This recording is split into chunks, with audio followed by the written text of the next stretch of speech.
Yo, it's Teebz. So yeah, man, one of the things I was concerned about Outriders was, is the content going to be able to be soloable? Like, will I be able to solo most of the content in Outriders? Because man, I was playing it and like when I got to the top tier, it seemed really hard. And that was not even the top tier, that was just tier 5. And it goes up to 15. So I don't think it'll be possible getting to that top tier. Unless the game gets easier as you build a character up and you do a nice build for your character. So again, I had to search this up and found a Reddit post. Still don't have a Reddit account, but I get a lot of information from Reddit, I guess. And People Can Fly actually posted on here and they said, you'll most likely do fine over the vast majority of content because of the scaling we have for different amount of players. So they have a different enemy setup for 1, 2, and 3 players to accommodate power combos,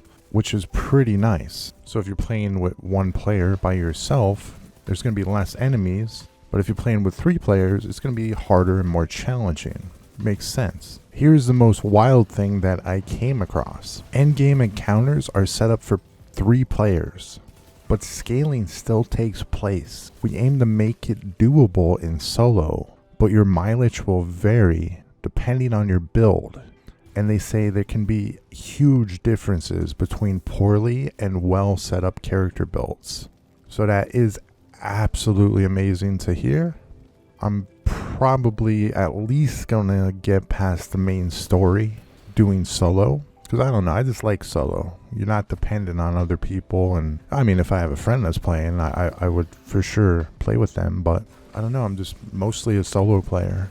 So that is interesting. I never thought in a million years they would say that the endgame content could possibly be done solo, which is sick. People are going to be speedrunning that so much. So for me, that definitely makes my happiness about the game that much more. My hype for Outriders. Because in Destiny 2, I'm like at the cap right now.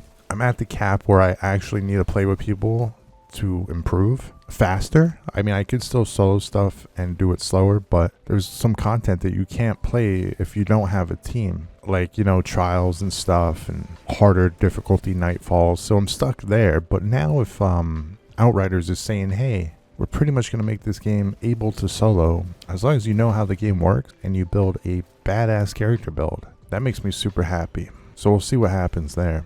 And yeah, if you were wondering if Outriders could be soloed, does seem so. But I'm sure it'll be more fun with more players and people to talk to. Anyway, it's been Teebz. Peace out.